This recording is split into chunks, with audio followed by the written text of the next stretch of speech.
T'as un nom en tête? Abonne-toi et envoie-le. Ici, chaque abonné a le droit de choisir la prochaine personnalité qu'on démonte avec élégance. Bienvenue dans 90 secondes chrono.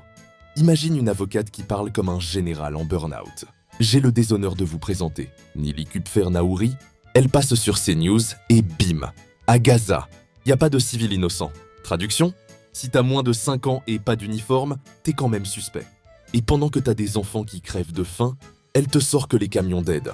C'est du Uber Eats pour le Hamas. Elle préfère que ça crève plutôt que ça respire.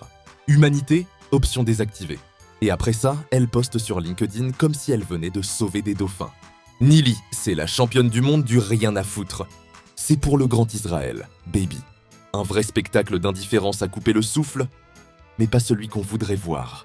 Les bombardements, pour elle, c'est juste un bruit de fond. Comme le voisin qui fait des travaux, tu t'y habitues. T'as une crise humanitaire?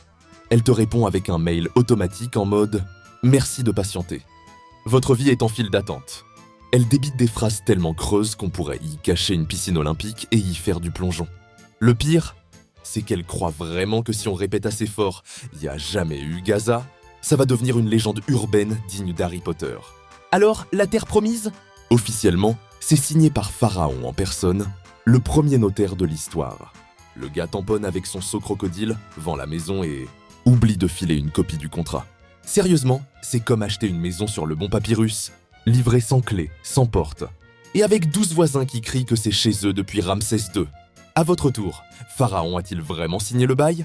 Dites-moi en commentaire ce que vous en pensez, likez si ça pique, abonnez-vous si ça vous fait rire et partagez pour réveiller les momies.